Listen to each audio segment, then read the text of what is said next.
Bonsoir à tous. À la une de ce journal, le Conseil supérieur de la magistrature cristallise déjà l'attention à 2 jours de sa session prévue au Palais de l'Unité.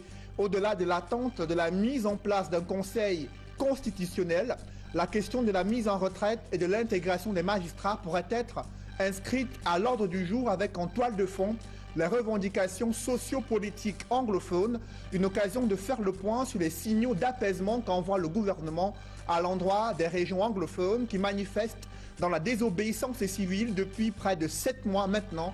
On en parle dans ce journal. Après être sorti d'un tourbillon judiciaire, Paul Erikingé se lance dans la course à la présidentielle prévue en 2018. Il vient de mettre sur pied un parti politique, un mouvement patriotique pour un Cameroun nouveau. Quelles sont ses réelles motivations pour être candidat à l'élection présidentielle en 2018? Y a-t-il un agenda caché pour une éventuelle entrée dans le gouvernement? Décryptage, analyse avec Paul Erikingé, invité de la deuxième partie de ce journal, mais avant le développement des principales nouvelles.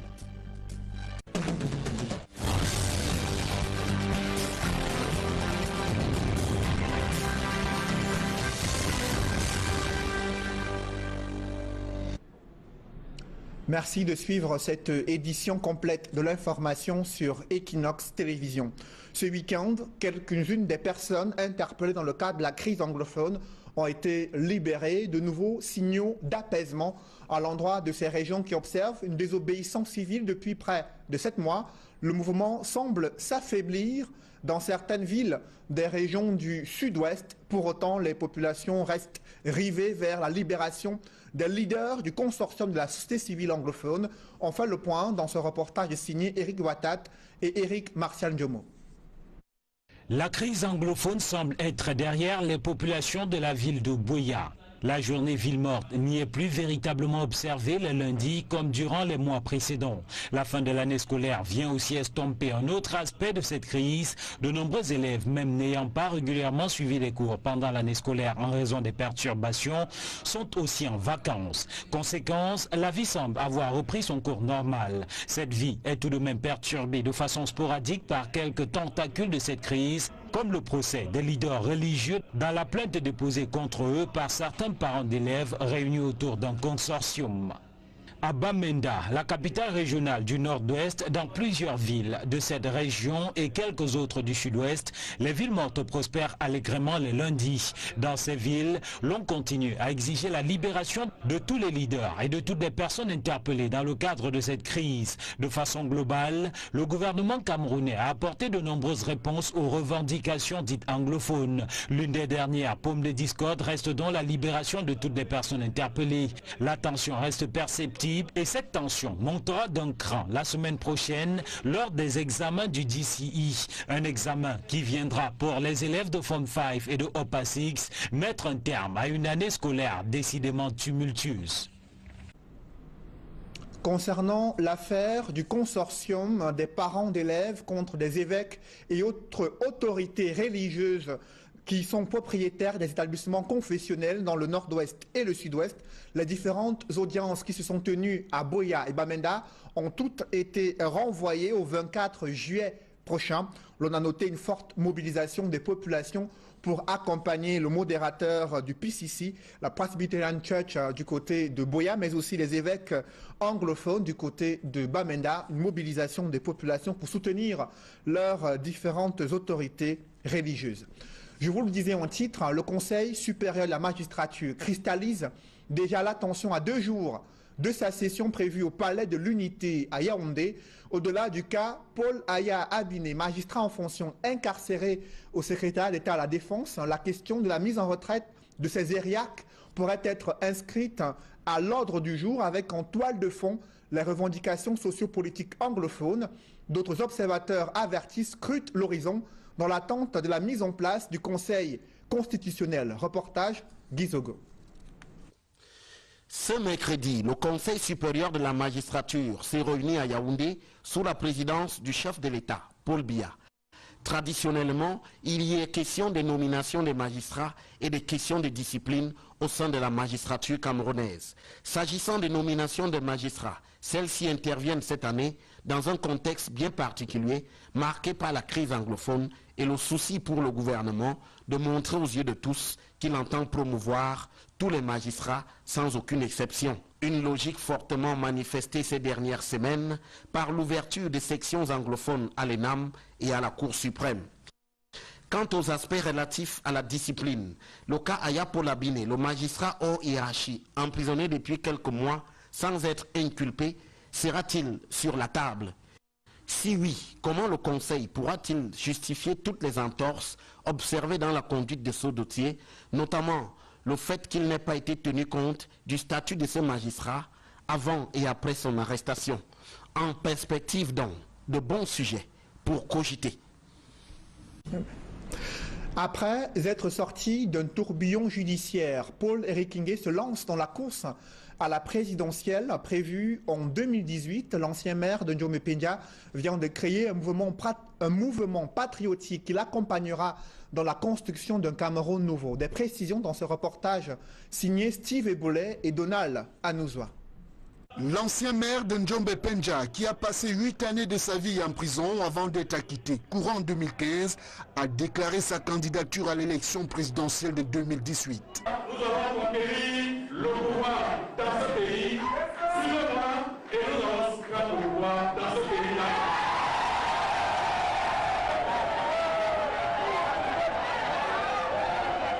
De l'entrée dans l'émulation, permettez-moi, chers frères et sœurs, parents et amis, de me lever et de vous dire je suis candidat en 2018.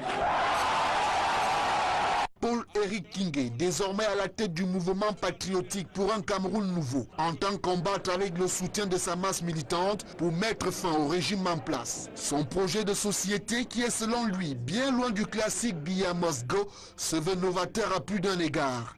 Alors, qu'est-ce qu'on va changer dans les institutions? Nous irons d'abord dans nos codes électoraux. Il doit être un code d'une élection à deux tours. L'une des plus grandes raisons est que le président de la République est le chef de l'exécutif. Il ne peut pas être président du Conseil supérieur de la magistrature.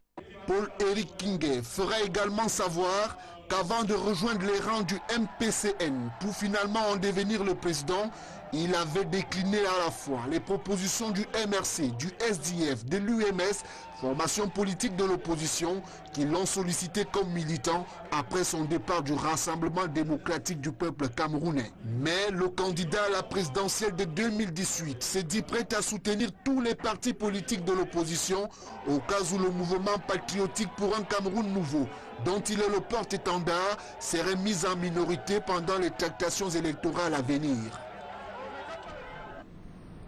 Quelles sont ses réelles motivations au lendemain de l'annonce de sa candidature à l'élection présidentielle prévue en 2018? Je vous annonce dans ce journal, Paul-Éric Ngué est l'invité de la deuxième partie de cette édition du 20h. Mais avant d'y arriver, notons qu'après avoir mis en congé technique ses ouvriers et interrompu les travaux durant près d'1 mois, l'autoroute est à nouveau en chantier sur l'axe Douala-Yaoundé.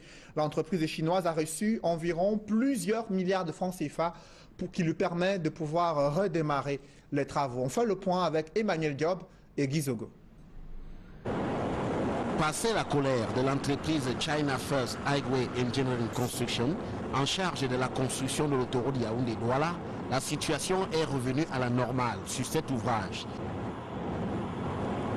Une délégation du ministère des Travaux publics, conduite par le directeur général des infrastructures dans ce ministère, Guy Daniel Abounazoua, s'est entretenue avec les responsables de la China First Highway Engineering.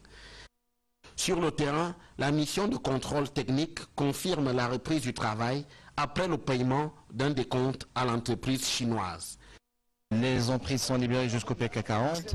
Les travaux sont en cours du PK0 au PK40.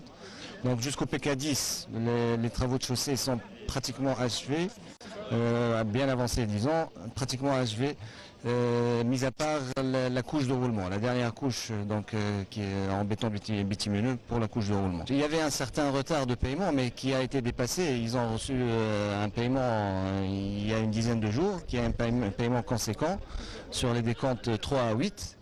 Qui est à hauteur de 36 millions de dollars comme je l'avais indiqué. Et puis le décompte 9, on l'a déjà approuvé au niveau de la maîtrise d'œuvre de l'administration. C'est le 29 avril dernier que l'entreprise chinoise avait rendu publique une note de service mettant en congé technique le personnel en charge du terrassement sur le chantier de l'autoroute Yaoundé-Douala. Depuis lors, les travaux de l'autoroute évoluaient au ralenti.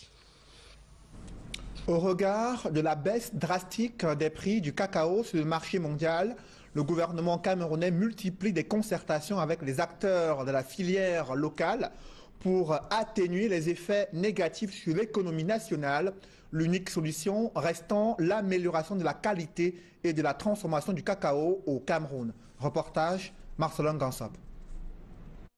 2400 francs en septembre et octobre 2016. Le kilogramme de cacao se vend en fin de campagne à 900 francs seulement, soit une baisse drastique que l'on situe autour de 40 à 50%. Et pourtant, le ministre du Commerce refuse de verser dans le pessimisme. Je voudrais souligner la résilience et la capacité de résistance de notre cacao pendant que les cours se situent ailleurs à 700 francs du fait de la crise. Notre producteur quand même, producteur camerounais, a touché en moyenne, je dis moyenne pondérée, pour la même période environ 900 francs. Donc nous avons des atouts. La situation n'est pas du tout catastrophique. Cameroun, on n'a pas de stock invendu. Nous arrivons à vendre tout notre cacao. Il n'y a pas péril en demeure pour l'industrie cacaoyère camerounaise. Cette industrie a son avenir. Nous devons rester calés dans nos objectifs de production. Même si le Cameroun subit moins que les autres pays producteurs, à l'instar de la Côte d'Ivoire, il n'est pas question de verser dans le triomphalisme.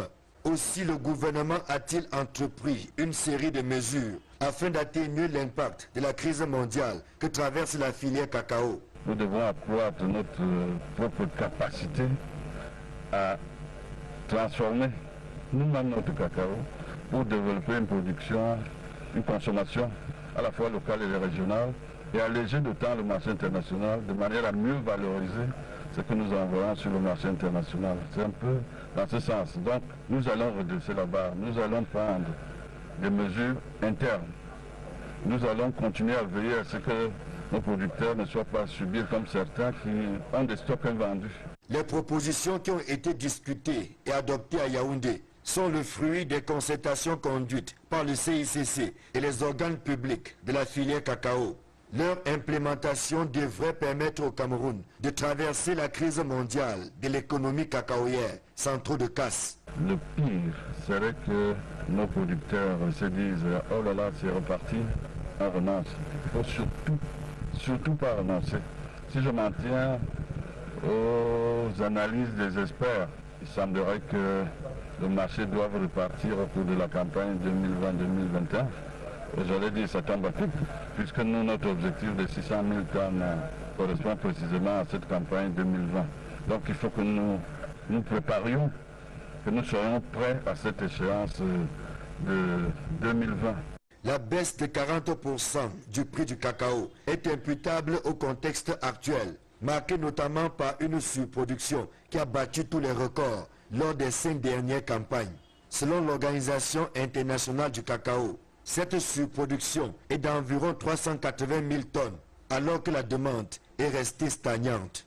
Le Cameroun subit et de plein fouet les affres d'une crise dont il n'est en rien l'un des déclencheurs. Mais des mesures doivent être prises afin de garantir la vitalité et la compétitivité de cette filière porteuse. Comment se préparent les candidats au brevet de technicien supérieur à la veille de cet examen qui débute demain mardi et qui va se dérouler durant 2 semaines? Des candidats s'activent à pouvoir maintenant mener les derniers réglages et être prêts à affronter les premières épreuves de synthèse et épreuves professionnelles qui sont les différentes bêtes noires des candidats au BTS. Innocent Abega et Julienne Berthe-Bissaille. Quelques heures avant le début des épreuves pratiques du brevet de technicien supérieur, les candidats s'activent à vérifier leur nom, numéro de table et salle de composition. Je suis venue ici à IG pour regarder mon nom pour le diplôme du brevet de technicien supérieur en électronique. Je me suis rendu compte que je suis dans la salle D14, numéro 236. D'après ce que je vois, j'ai pas de soucis.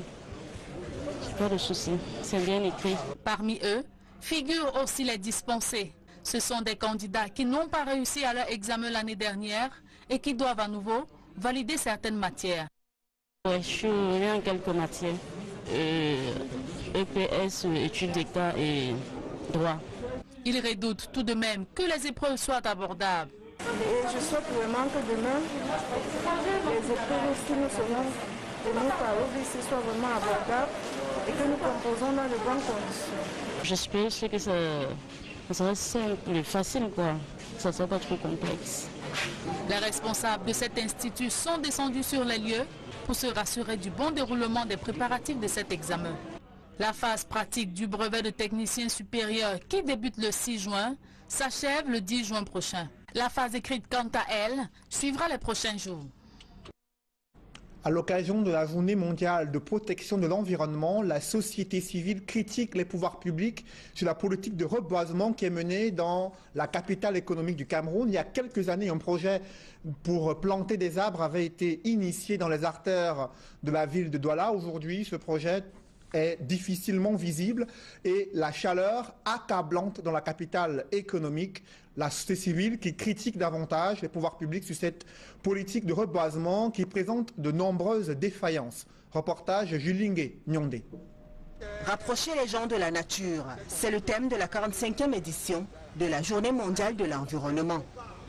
Pour les responsables de la gestion des forêts communautaires de la ville de Douala, il est plus que jamais nécessaire de prendre conscience de notre écosystème. Dans la capitale économique, les campagnes de reboisement sont régulièrement organisées, mais les résultats sont peu satisfaisants, selon les observateurs. Ces derniers affirment que les problèmes environnementaux sans cesse croissants, enregistrés au cours des dernières décennies, demandent une politique efficace et le suivi particulier des pouvoirs publics. Le problème de l'arbre, c'est un problème de sensibilisation. Les gens ne perçoivent pas l'importance de l'arbre. Les zones qui pouvaient être réservées justement pour justement pallier à ce reboisement. Ces espaces ont justement été violés par des pressions anthropiques, des constructions anarchiques ou des projets de drains. Donc ce qui fait qu'en matière de plantation d'arbres, il ne reste que la voirie. Maintenant la voirie a un problème, c'est qu'il n'est pas prévu de suivi et évaluation des arbres. Donc on se dit on plante les arbres et puis ça finit. Or l'arbre ne commence qu'à prendre son importance après 1 ou 2 ans. Donc il y a un problème de suivi et évaluation. Lorsque les écosystèmes sont menacés, ce sont les populations qui en souffrent. La protection de l'environnement est un devoir qui engage tout citoyen, soutiennent les responsables de gestion des forêts communautaires. Juste faire comprendre aux populations de ne plus couper les arbres parce que ça a leur intérêt. Au niveau sanitaire, c'est une production de médicaments, c'est un abri contre le réchauffement climatique. C'est ça qui est notre éponge atmosphérique, c'est ça qui filtre notre air. Une rencontre organisée à Douala, en présence du délégué régional du ministère de l'Environnement, a permis aux participants d'inviter la population à poser le geste vert. Le geste vert, je pourrais dire, c'est tout ce qui va dans le sens de protéger l'environnement. C'est-à-dire pas de pollution.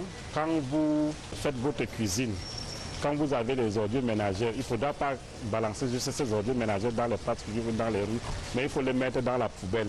Quand vous buvez votre bouteille d'eau, quand vous avez la bouteille, il faudra remettre plutôt à une structure qui fait dans la gestion de ces bouteilles-là. Il ne faudra pas jeter ça dans les rigoles ou dans les places. La journée mondiale de l'environnement se célèbre tous les 5 juin de l'année. Un certain nombre de manifestations sont organisées à cet effet, à chaque fois comme objectif principal, préserver la nature. Un homme est entre la vie et la mort après avoir été victime d'un accident de la circulation, une collision entre une petite voiture et un camion au lieu-dit Carrefour IUT à Bandjoun dans la région de l'Ouest. Reportage d'Alastiana et Jean-Paul Fougnat. Au carrefour de l'UIT de Bandjoun, des habitants du coin et autres curieux en masse pour voir de près cet accident de la route venu perturber la tranquillité habituelle de ces lieux aux abords de l'axe Bafoussam-Yaoundé. Le camion venait en vive allure et automatiquement il est arrivé. comme il était bien en troisième position, il a constaté qu'il y avait une Quaster devant lui. Il a braqué. Le Quaster a braqué et garé. Il est venu. Il y avait une place qui était garée. Il est monté sur place. On allait faire le miracle. Mais présentement, il n'y a que des MBC gars. Ce jeune homme, passager à bord du camion en provenance de Banganté pour Bamenda, a vécu de ses propres yeux les manœuvres du conducteur qui tentait d'esquiver obstacle après obstacle avant de percuter ce talus et finit sa course folle à la renverse. Il savait que notre voiture devait décaler là en arrivant. Donc en arrivant, on n'a pas encore décalé. Donc dans le temps que il est venu, il a essayé de couper comme ça. En coupant comme ça, il a mis le peu bloqué, il est venu comme ça. Il a renversé la voiture. Dans cette course à tombeau ouvert, le camion immatriculé littoral 434 FM broie littéralement le capot de cette berline de Toyota. Des 3 occupants, seul le conducteur dans un état critique est sous soins intensifs dans un hôpital du coin. Le chauffeur du camion non identifié a pris la fuite avant l'arrivée des gendarmes de la brigade de Banjoun et de la compagnie de gendarmerie du Kunki. On invite le gouvernement, le ministère des Transports, de bien vouloir mettre les deux dans ici, parce que ce n'est pas la première fois que ces choses arrivent ici. Oui, la dernière fois, on a eu des incidents de percutation de 2 véhicules. Donc il faudrait que... Et il y a eu des morts. Pour l'instant, l'enquête suit son cours en vue d'établir les responsabilités dans cet accident de trop qui a fait plus de peur que de mal. Une voix légendaire du journalisme s'est éteinte ce week-end à Buea. Zachary Nko a réalisé son dernier commentaire sportif dans un hôpital où il a rendu l'âme après quelques jours de maladie à Buea, lui qui a justement bercé les oreilles de nombreuses générations de Camerounais avec ses commentaires sportifs à l'époque de la radio publique qui était l'unique moyen de retransmission dans les années 70, les années 80. Zachary Nko, une légende du journalisme sportif au Cameroun qui s'est éteint à l'âge de 69 ans et qui a rendu l'âme hier à Buea dans un hôpital de la région du Sud-Ouest. Eno Ngachu regrette son départ de l'équipe nationale de football féminin, nommé directeur général de l'Académie nationale de football. Il confie qu'il avait encore des projets avec les Lions Indomptables du Cameroun. Toutefois, il considère le nouveau défi, la direction générale de l'ANAFOOT, comme un défi qui doit relever avec les moyens qui lui seront confiés. Des précisions dans ce reportage signé Ike Cyril. C'est avec un pincement au cœur que Karl Eno Ngachu quitte l'équipe nationale de football féminin du Cameroun. C'est dommage parce que je crois qu'on avait déjà une belle équipe. On s'était fixé certains objectifs, mais il faut savoir que dans la vie aussi, parfois il faut d'autres challenges. C'est un nouveau challenge qui s'ouvre à moi et je vais me donner à 100% tel que j'ai toujours fait partout où je suis passé. L'ancien sélectionneur des Lions Indomptables va désormais diriger l'Académie nationale de football. Créée par décret présidentiel, l'ANAFOOT a pour mission d'impulser une gestion rigoureuse du football camerounais adossée sur des techniques modernes d'encadrement et des programmes et projets bien déterminés.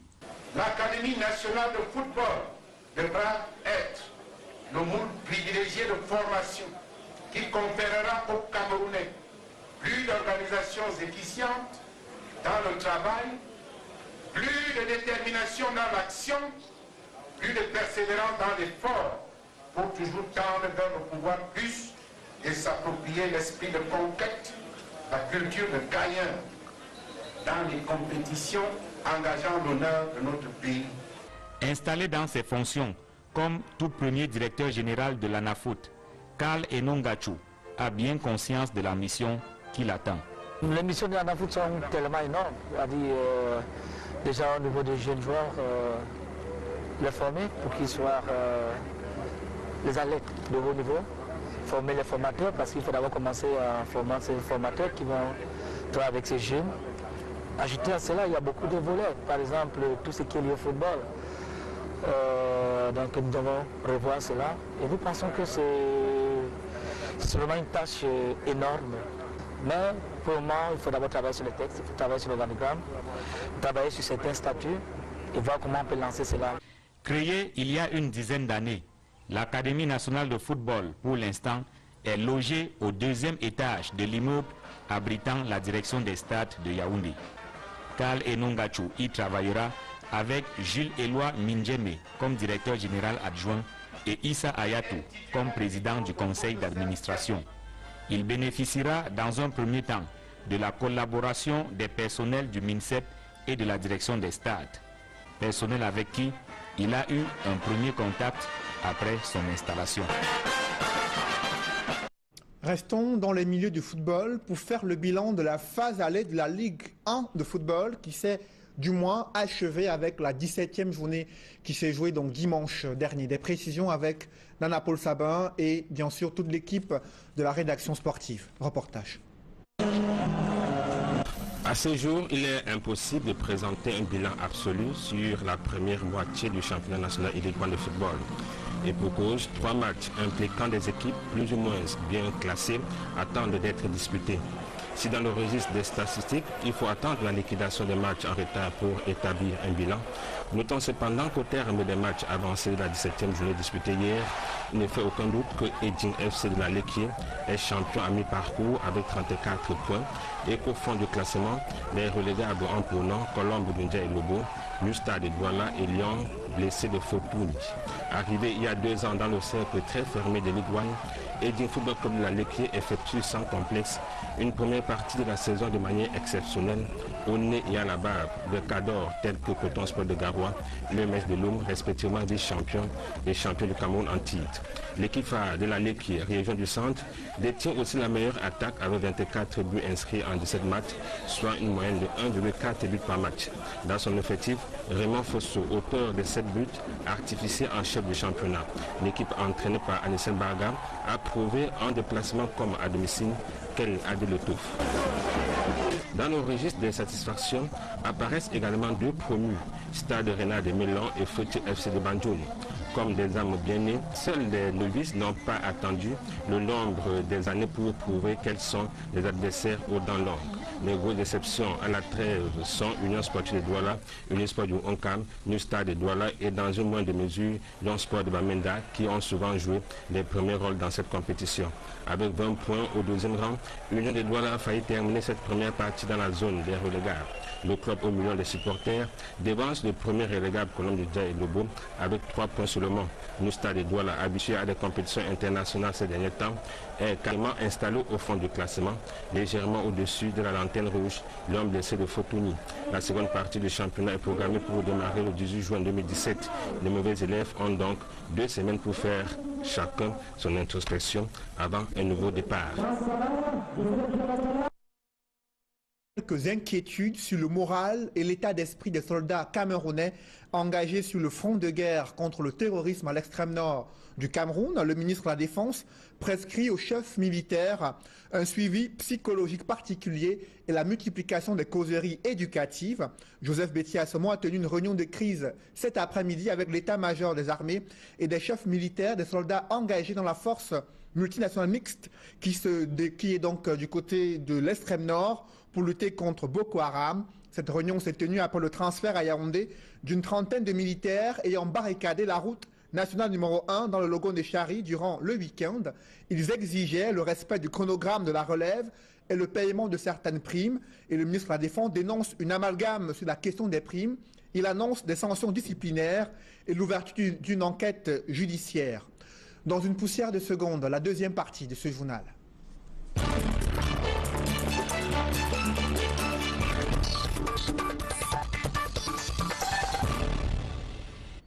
Je reçois sur ce plateau Paul-Éric Kingué. Bonsoir. Bonsoir. Vous êtes le président national du mouvement patriotique pour un Cameroun nouveau.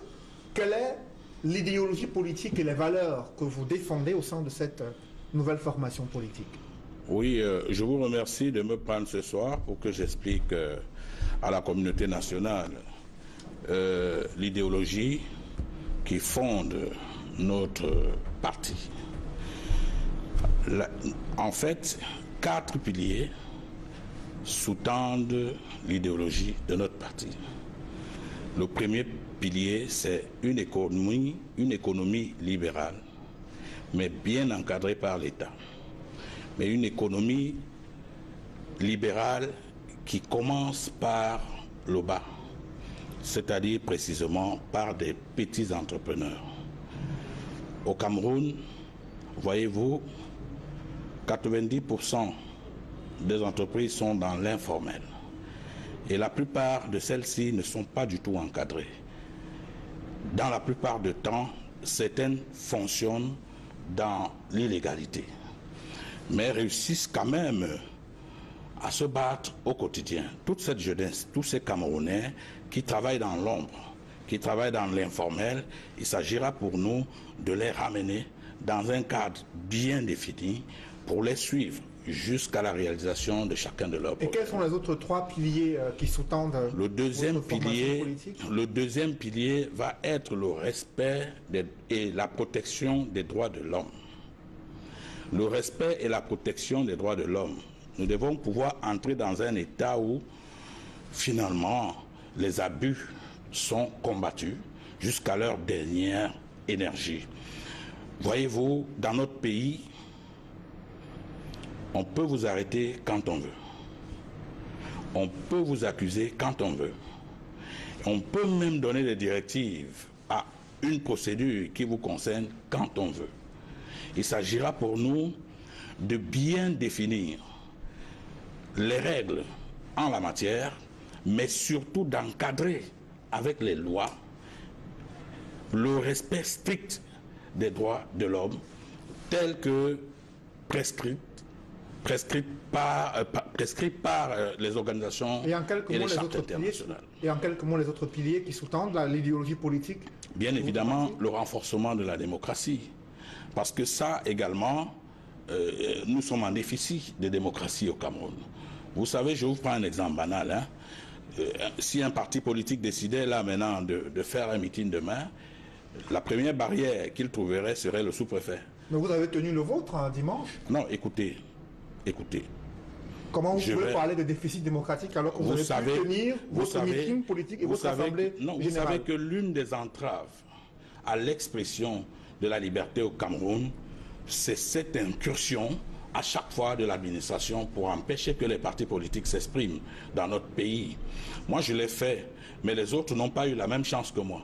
Et c'est l'une des raisons pour lesquelles on a l'impression que l'opposition ne s'affirme pas véritablement.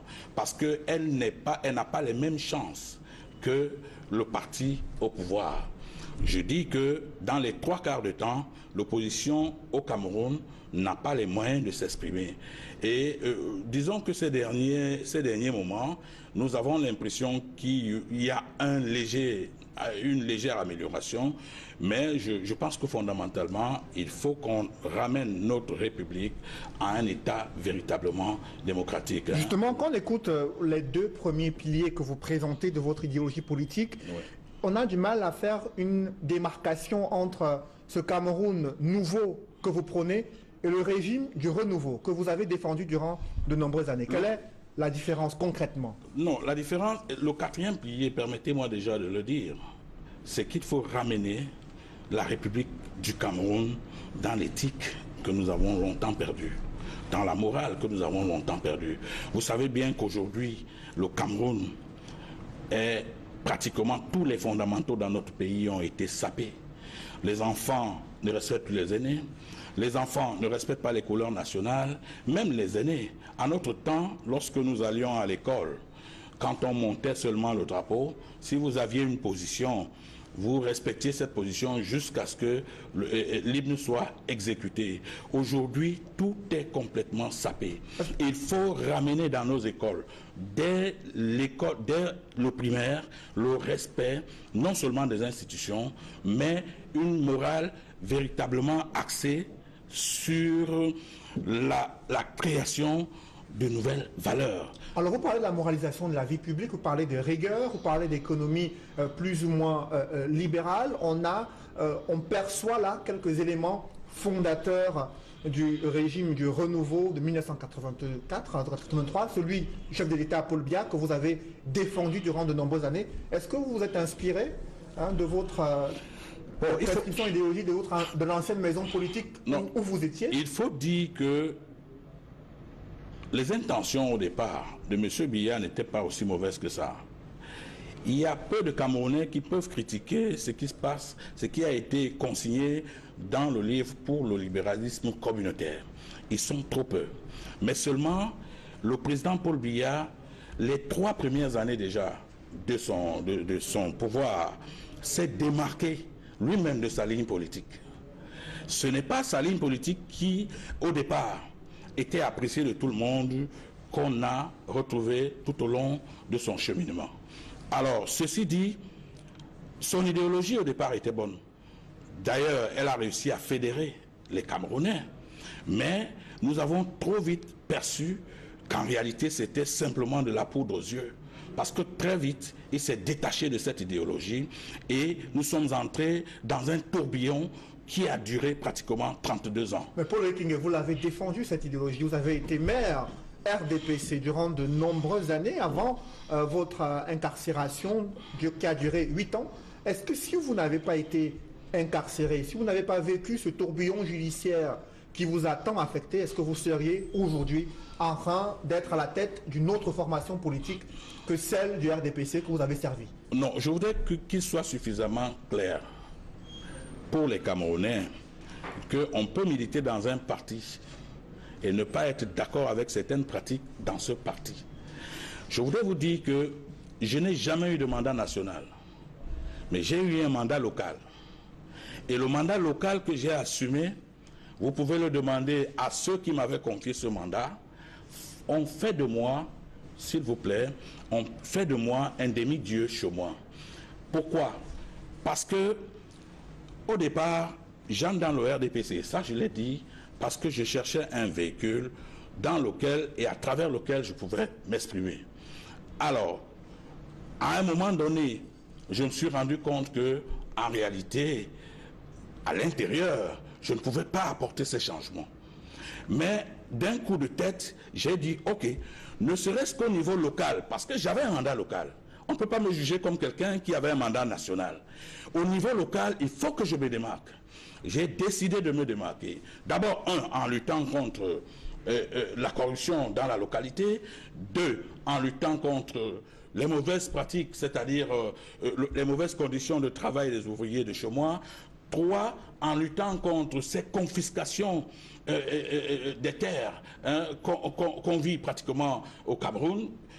Chez nous, par exemple, la PHP occupe... Oui, justement, avant qu'on arrive à ce sujet-là, le Cameroun compte quand même 300 formations politiques et moins d'une dizaine sont visibles sur la scène nationale. Pourquoi vous avez refusé de rejoindre les autres leaders politiques pour justement contribuer davantage à renforcer le pouvoir de l'opposition et amorcer le changement démocratique? Pourquoi votre propre parti, alors qu'il y a d'autres qui existent, qui ont des sommiers politiques et qui peuvent justement structurer mieux l'opposition? Pourquoi votre propre parti?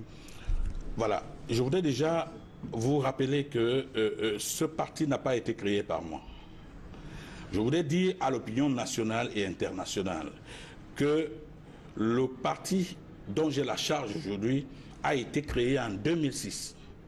Parce qu'il m'arrive parfois de faire des incursions dans les réseaux sociaux. Beaucoup de gens pensent que c'est un parti de plus. Mais en fait, ce n'est pas un parti de plus. Au départ, ce parti s'appelait le PCN, le Parti pour un Cameroun nouveau. Alors, c'est seulement au terme de l'Assemblée générale de ce parti qu'on a décidé de modifier son appellation. C'est un parti qui, en réalité, a fait son chemin, mais un chemin très douloureux, parce qu'en réalité, il a connu pas mal de fortune. Alors, c'est donc au terme de l'Assemblée générale de ce parti... Est-ce que ce nouveau véhicule politique que vous venez d'emprunter vise à vous positionner davantage dans un probable gouvernement d'ouverture? Non, ce nouveau... Paul Biya, vous souhaitez mieux vous positionner pour davantage discuter avec le président de la République? Non, non. Ce que vous n'avez pas pu faire quand vous étiez maire? Écoutez, s'il y a un Camerounais qui doit être maire contre le régime de M. Biya, c'est moi. Il n'y a pas 2 Camerounais qui peuvent être amers contre le régime de M. Biya que moi. Parce que moi, j'ai été jeté en prison inutilement. J'ai été jeté en prison injustement. Alors, quand les gens... Vous voulez surfer sur cette sympathie des Camerounais durant vos années en prison non, s'il vous plaît, permettez-moi de dire ceci. Entre le régime de M. Biya, d'abord, il est important que je rappelle aux Camerounais que je n'étais qu'un militant de surface, un militant de périphérie, si vous voulez. Un maire de Ngomapoubi ou un maire des Eka n'a aucune décision sur la marche de la République du Cameroun. Un maire de Pendja ou un maire de Boya n'a aucune décision, aucun impact sur la marche de la République du Cameroun. Le cœur du pays est connu, et vous le savez, et c'est au cœur du pays qu'un ensemble de choses se décide. Pour le King, alors, par vengeance politique que vous devenez candidat à l'élection présidentielle? Non, ce n'est pas par vengeance politique. Écoutez, les combats que j'ai menés, lorsqu'on m'a confié des mandats, étaient des combats quand même de rêve que je tenais absolument à réaliser. J'ai tenu à me démarquer du RDPC. Depuis ce moment-là, je voudrais vous dire que rien ne m'obligeait à lutter pour les populations, les pauvres populations de ma localité. Rien. Je pouvais rester maire, me contenter du carburant dont je bénéficiais mensuellement. Je pouvais rester maire et vivre dans l'opulence. Mais j'ai dit non, je troque mon poste de maire contre un combat, celui d'un peu plus de justice, celui d'un peu plus de justice sociale.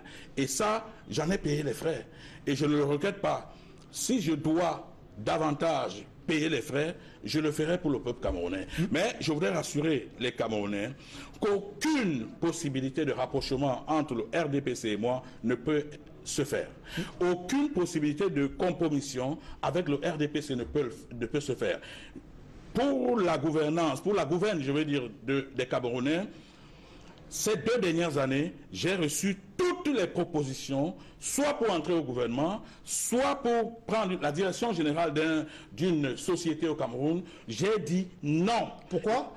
Pourquoi? Parce que depuis ma tendre enfance, j'ai toujours rêvé de voir les choses changer autour de moi. J'ai toujours pensé que les plus pauvres ont aussi le droit de vivre.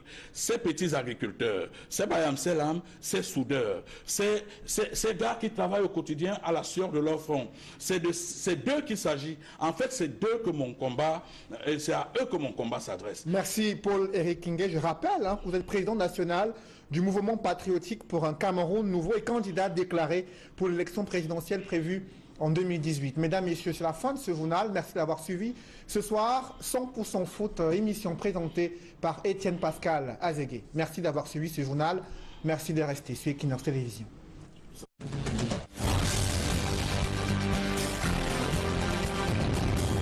Les candidats qui n'ont pas réussi à leur examen l'année dernière et qui doivent à nouveau valider certaines matières. Ouais, je suis en quelques matières. EPS, études d'État et droit. Il redoute tout de même que les épreuves soient abordables. Et je souhaite vraiment que demain, les épreuves qui nous seront données par l'OVC soient vraiment abordables et que nous composons dans de bonnes conditions. J'espère que ça sera simple et facile, quoi. Ça ne sera pas trop complexe. Les responsables de cet institut sont descendus sur les lieux pour se rassurer du bon déroulement des préparatifs de cet examen. La phase pratique du brevet de technicien supérieur qui débute le 6 juin s'achève le 10 juin prochain. La phase écrite quant à elle suivra les prochains jours. À l'occasion de la journée mondiale de protection de l'environnement, la société civile critique les pouvoirs publics sur la politique de reboisement qui est menée dans la capitale économique du Cameroun. Il y a quelques années, un projet pour planter des arbres avait été initié dans les artères de la ville de Douala. Aujourd'hui, ce projet est difficilement visible et la chaleur accablante dans la capitale économique, la société civile qui critique davantage les pouvoirs publics sur cette politique de reboisement qui présente de nombreuses défaillances. Reportage Julingue Nyondé. Rapprocher les gens de la nature, c'est le thème de la 45e édition de la Journée mondiale de l'environnement. Pour les responsables de la gestion des forêts communautaires de la ville de Douala, il est plus que jamais nécessaire de prendre conscience de notre écosystème. Dans la capitale économique, les campagnes de reboisement sont régulièrement organisées, mais les résultats sont peu satisfaisants, selon les observateurs. Ces derniers affirment que les problèmes environnementaux sans cesse croissants enregistrés au cours des dernières décennies, demandent une politique efficace et le suivi particulier des pouvoirs publics. Le problème de l'arbre, c'est un problème de sensibilisation. Les gens ne perçoivent pas l'importance de l'arbre. Les zones qui pouvaient être réservées justement pour pallier à ce reboisement, ces espaces ont justement été violés par des pressions anthropiques, des constructions anarchiques ou des projets de drains. Donc ce qui fait qu'en matière de plantation d'arbres, il ne reste que la voirie. Maintenant la voirie a un problème, c'est qu'il n'est pas prévu de suivi et évaluation des arbres. Donc on se dit on plante les arbres et puis ça finit. Or l'arbre ne commence qu'à prendre son importance après 1 ou 2 ans. Donc il y a un problème de suivi et évaluation. Lorsque les écosystèmes sont menacés, ce sont les populations qui en souffrent. La protection de l'environnement est un devoir qui engage tout citoyen, soutiennent les responsables de gestion des forêts communautaires. Juste faire comprendre aux populations de ne plus couper les arbres parce que ça a leur intérêt. Au niveau sanitaire, c'est une production de médicaments, c'est un abri contre le réchauffement climatique. C'est ça qui est notre éponge atmosphérique, c'est ça qui filtre notre air. Une rencontre organisée à Douala, en présence du délégué régional du ministère de l'Environnement, a permis aux participants d'inviter la population à poser le geste vert. Le geste vert, je pourrais dire, c'est tout ce qui va dans le sens de protéger l'environnement. C'est-à-dire pas de pollution. Quand vous faites votre cuisine, quand vous avez les ordures ménagères, il ne faudra pas balancer juste ces ordures ménagères dans les places publiques ou dans les rues, mais il faut les mettre dans la poubelle. Quand vous buvez votre bouteille d'eau, quand vous avez la bouteille, il faudra remettre plutôt à une structure qui fait dans la gestion de ces bouteilles-là. Il ne faudra pas jeter ça dans les rigoles ou dans les places. La journée mondiale de l'environnement se célèbre tous les 5 juin de l'année. Un certain nombre de manifestations sont organisées à cet effet, à chaque fois comme objectif principal, préserver la nature. Un homme est entre la vie et la mort après avoir été victime d'un accident de la circulation, une collision entre une petite voiture et un camion au lieu-dit Carrefour IUT à Banjoun dans la région de l'Ouest. Reportage d'Alastiana et Jean-Paul Fougnat. Au carrefour de l'UIT de Banjoun, des habitants du coin et autres curieux en masse pour voir de près cet accident de la route venu perturber la tranquillité habituelle de ces lieux aux abords de l'axe Bafoussam-Yaoundé. Le camion venait en vive allure et automatiquement il est arrivé. Comme il était bien en troisième position, il a constaté qu'il y avait une quaster devant lui. Il a braqué. Le quaster a braqué et garé. Il est venu. Il y avait une place qui était garée. Il est monté sur place. On allait faire le miracle. Mais présentement, il n'y a que des pommes de cigare. Ce jeune homme, passager à bord du camion en provenance de Banganté pour Bamenda, a vécu de ses propres yeux les manœuvres du conducteur qui tentait d'esquiver obstacle après obstacle avant de percuter. SAZ avait rendu public une note de service mettant en congé technique le personnel en charge du terrassement sur le chantier de l'autoroute Yaoundé-Douala. Depuis lors, les travaux de l'autoroute évoluaient au ralenti. Au regard de la baisse drastique des prix du cacao sur le marché mondial, le gouvernement camerounais multiplie des concertations avec les acteurs de la filière locale pour atténuer les effets négatifs sur l'économie nationale, l'unique solution restant l'amélioration de la qualité et de la transformation du cacao au Cameroun. Reportage Marcelin Gansop. 2400 francs en septembre et octobre 2016. Le kilogramme de cacao se vend en fin de campagne à 900 francs seulement, soit une baisse drastique que l'on situe autour de 40 à 50%. Et pourtant, le ministre du Commerce refuse de verser dans le pessimisme. Je voudrais souligner la résilience et la capacité de résistance de notre cacao pendant que les cours se situent ailleurs à 700 francs du fait de la crise. Notre producteur quand même, producteur camerounais, a touché en moyenne, je dis moyenne pondérée, pour la même période d'environ 900 francs. Donc nous avons des atouts. La situation n'est pas du tout catastrophique. Cameroun, on n'a pas de stock invendu. Nous arrivons à vendre tout notre cacao. Il n'y a pas péril en la demeure pour l'industrie cacaoyère camerounaise. Cette industrie a son avenir. Nous devons rester calés dans nos objectifs de production. Même si le Cameroun subit moins que les autres pays producteurs, à l'instar de la Côte d'Ivoire, il n'est pas question de verser dans le triomphalisme.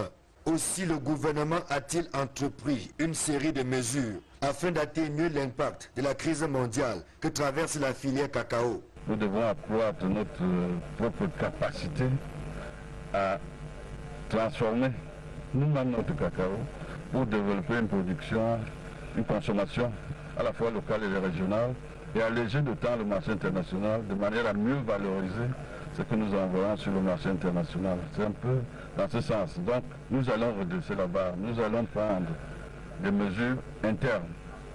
Nous allons continuer à veiller à ce que nos producteurs ne soient pas subis comme certains qui ont des stocks invendus.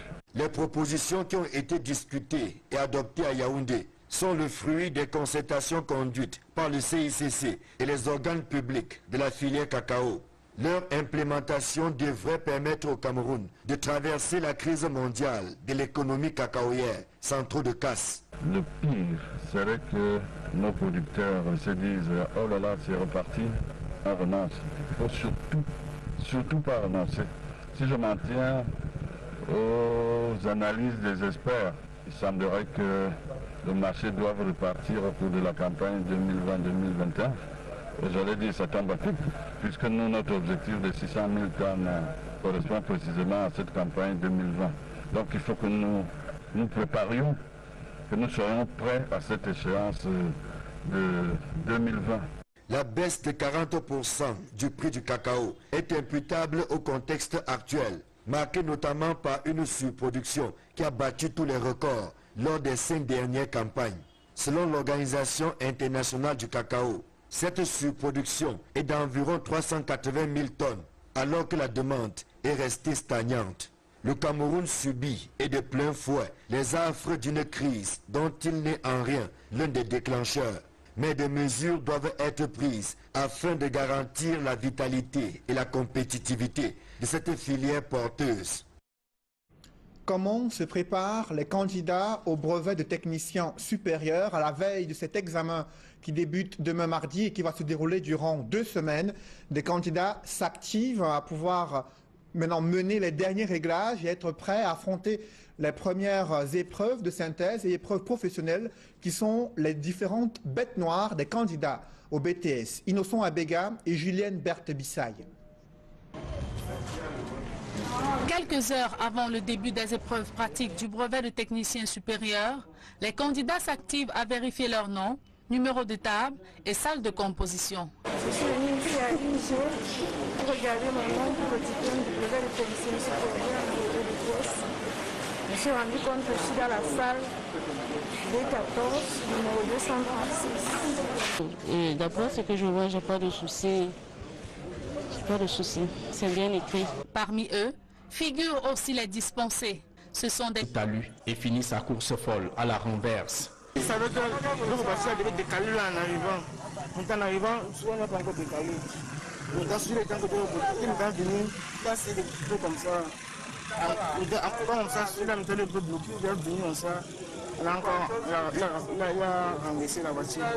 Dans cette course à tombeau ouvert, le camion immatriculé littoral 434 FM broie littéralement le capot de cette berline de Toyota.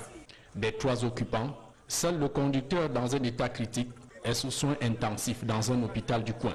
Le chauffeur du camion non identifié a pris la fuite avant l'arrivée des gendarmes de la brigade de Bandjoun et de la compagnie de gendarmerie du Kunki.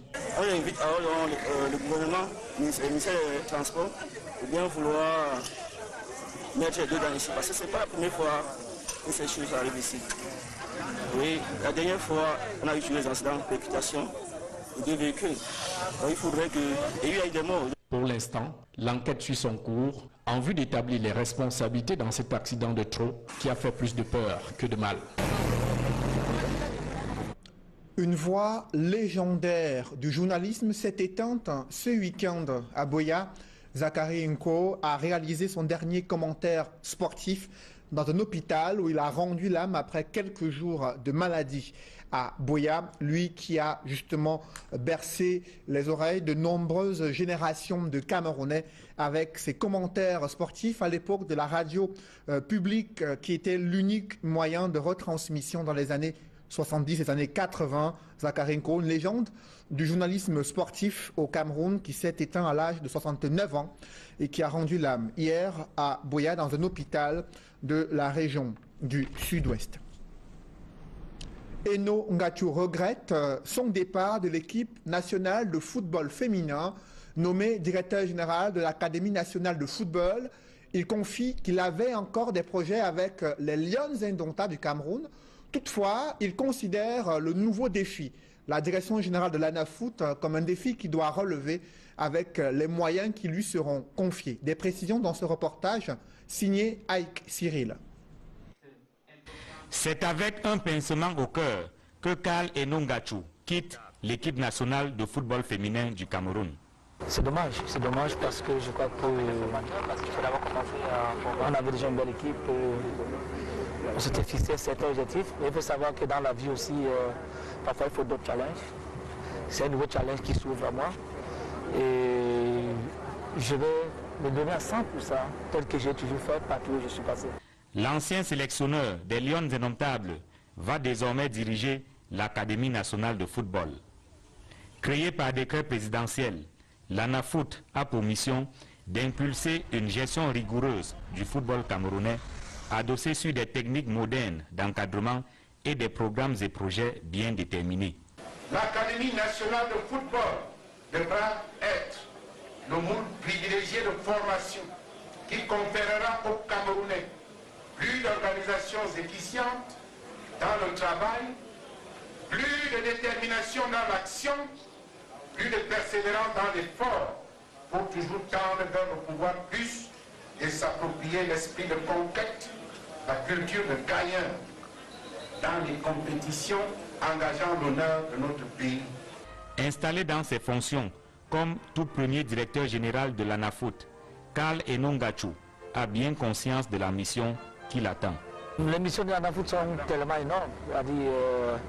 Déjà au niveau des jeunes joueurs, les former pour qu'ils soient les athlètes de haut niveau, former les formateurs parce qu'il faut d'abord commencer à former ces formateurs qui vont travailler avec ces jeunes.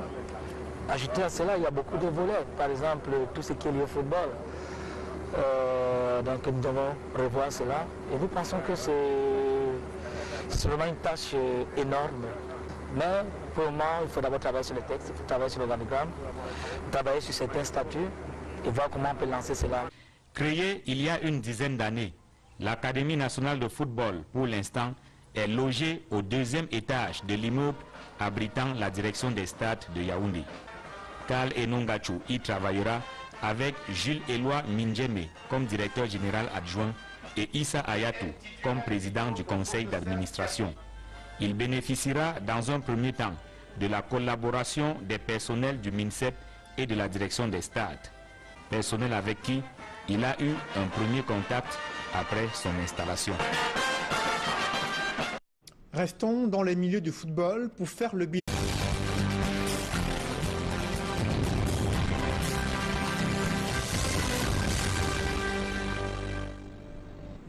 Bonsoir à tous. À la une de ce journal, le Conseil supérieur de la magistrature cristallise déjà l'attention à 2 jours de sa session prévue au Palais de l'Unité.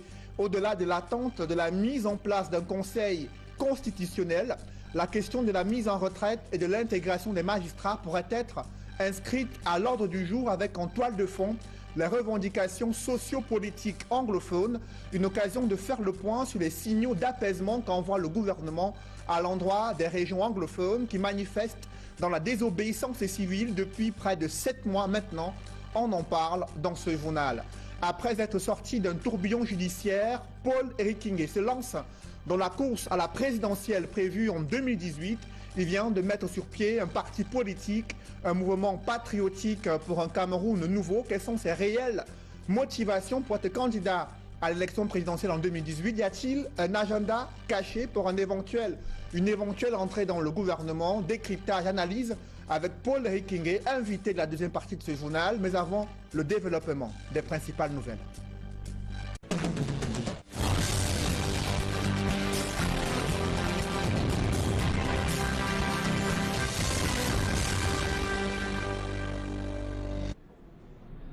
Merci de suivre cette édition complète de l'information sur Equinox Télévision. Ce week-end, quelques-unes des personnes interpellées dans le cadre de la crise anglophone ont été libérées. De nouveaux signaux d'apaisement à l'endroit de ces régions qui observent une désobéissance civile depuis près de 7 mois. Le mouvement semble s'affaiblir dans certaines villes des régions du sud-ouest. Pour autant, les populations restent rivées vers la libération des leaders du consortium de la société civile anglophone. On fait le point dans ce reportage signé Eric Watat et Eric Martial Ndiomo. La crise anglophone semble être derrière les populations de la ville de Buea. La journée ville morte n'y est plus véritablement observée le lundi comme durant les mois précédents.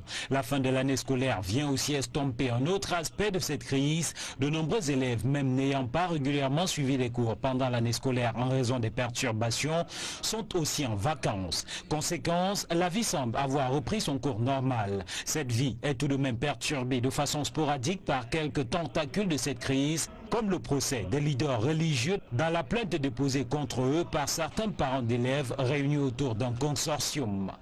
À Bamenda, la capitale régionale du nord-ouest, dans plusieurs villes de cette région et quelques autres du sud-ouest, les villes mortes prospèrent allègrement les lundis. Dans ces villes, l'on continue à exiger la libération de tous les leaders et de toutes les personnes interpellées dans le cadre de cette crise. De façon globale, le gouvernement camerounais a apporté de nombreuses réponses aux revendications dites anglophones. L'une des dernières paumes de discorde reste donc la libération de toutes les personnes interpellées.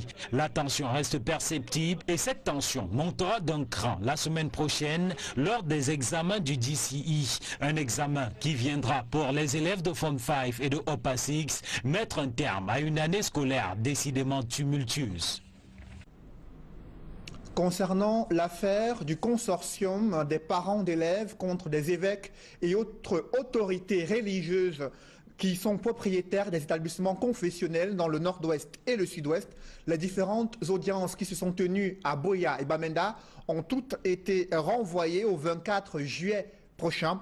L'on a noté une forte mobilisation des populations pour accompagner le modérateur du PCC, la Presbyterian Church du côté de Buea, mais aussi les évêques anglophones du côté de Bamenda, une mobilisation des populations pour soutenir leurs différentes autorités religieuses. Je vous le disais en titre, le Conseil supérieur de la magistrature cristallise déjà l'attention à 2 jours de sa session prévue au Palais de l'Unité à Yaoundé, au-delà du cas Paul Aya Abiné, magistrat en fonction incarcéré au secrétariat d'État à la Défense. La question de la mise en retraite de ces ériaques pourrait être inscrite à l'ordre du jour avec en toile de fond les revendications sociopolitiques anglophones. D'autres observateurs avertissent, scrutent l'horizon dans l'attente de la mise en place du Conseil constitutionnel. Reportage Guy Zogo. Ce mercredi, le Conseil supérieur de la magistrature s'est réuni à Yaoundé sous la présidence du chef de l'État, Paul Biya. Traditionnellement, il y est question des nominations des magistrats et des questions de discipline au sein de la magistrature camerounaise. S'agissant des nominations des magistrats, celles-ci interviennent cette année dans un contexte bien particulier, marqué par la crise anglophone et le souci pour le gouvernement de montrer aux yeux de tous qu'il entend promouvoir tous les magistrats sans aucune exception. Une logique fortement manifestée ces dernières semaines par l'ouverture des sections anglophones à l'ENAM et à la Cour suprême. Quant aux aspects relatifs à la discipline, le cas Aya Paul Abiné, le magistrat hors hiérarchie, emprisonné depuis quelques mois sans être inculpé, sera-t-il sur la table? Si oui, comment le Conseil pourra-t-il justifier toutes les entorses observées dans la conduite de ce dossier, notamment le fait qu'il n'ait pas été tenu compte du statut de ce magistrat avant et après son arrestation? En perspective donc, de bons sujets pour cogiter. Après être sorti d'un tourbillon judiciaire, Paul Erikinge se lance dans la course à la présidentielle prévue en 2018. L'ancien maire de Ndjomé-Pendia vient de créer un mouvement patriotique qui l'accompagnera dans la construction d'un Cameroun nouveau. Des précisions dans ce reportage signé Steve Eboulet et Donald Anouzwa. L'ancien maire de Ndjomé-Pendia, qui a passé 8 années de sa vie en prison avant d'être acquitté courant 2015, a déclaré sa candidature à l'élection présidentielle de 2018. Nous avons conquéri le pouvoir dans ce pays. Si demain,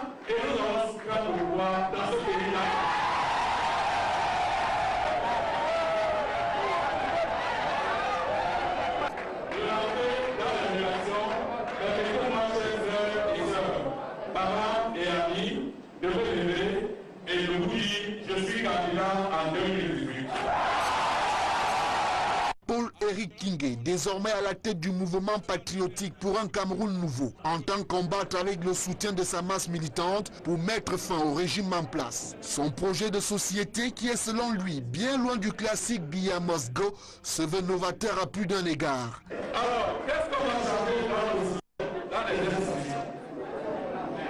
Nous irons d'abord dans nos codes électoraux. Il doit être un code d'une élection à deux tours. L'une des plus grandes raisons est que le président de la République est le chef de l'exécutif. Il ne peut pas être président du Conseil supérieur de la magistrature. Paul-Éric Kingé fera également savoir qu'avant de rejoindre les rangs du MPCN pour finalement en devenir le président, il avait décliné à la fois les propositions du MRC, du SDF, de l'UMS, formation politique de l'opposition, qui l'ont sollicité comme militant après son départ du Rassemblement démocratique du peuple camerounais. Mais le candidat à la présidentielle de 2018 s'est dit prêt à soutenir tous les partis politiques de l'opposition au cas où le mouvement patriotique pour un Cameroun nouveau, dont il est le porte-étendard, serait mis en minorité pendant les tractations électorales à venir. Quelles sont ses réelles motivations au lendemain de l'annonce de sa candidature à l'élection présidentielle prévue en 2018? Je vous annonce dans ce journal, Paul-Éric Kingé est l'invité de la deuxième partie de cette édition du 20h. Mais avant d'y arriver, notons qu'après avoir mis en congé technique ses ouvriers et interrompu les travaux durant près d'un mois, l'autoroute est à nouveau en chantier sur l'axe Douala-Yaoundé. L'entreprise chinoise a reçu environ plusieurs milliards de francs CFA qui lui permet de pouvoir redémarrer les travaux. On fait le point avec Emmanuel Diop et Guy Zogo. Passé la colère de l'entreprise China First Highway Engineering Construction, en charge de la construction de l'autoroute Yaoundé-Douala, la situation est revenue à la normale sur cet ouvrage. Une délégation du ministère des Travaux publics, conduite par le directeur général des infrastructures dans ce ministère, Guy Daniel Abounazoua, s'est entretenue avec les responsables de la China First Highway Engineering. Sur le terrain, la mission de contrôle technique confirme la reprise du travail après le paiement d'un décompte à l'entreprise chinoise. Les emprises sont libérées jusqu'au PK40. Les travaux sont en cours du PK0 au PK40. Donc jusqu'au PK10, les travaux de chaussée sont pratiquement achevés, bien avancés disons, pratiquement achevés, mis à part la couche de roulement, la dernière couche donc, qui est en béton bitumineux pour la couche de roulement. Il y avait un certain retard de paiement mais qui a été dépassé. Ils ont reçu un paiement il y a une dizaine de jours, qui est un paiement conséquent sur les décomptes 3 à 8. Qui est à hauteur de 36 millions de dollars comme je l'avais indiqué. Et puis le décompte 9, on l'a déjà approuvé au niveau de la maîtrise d'œuvre de l'administration. C'est le 29 avril dernier que l'entreprise chinoise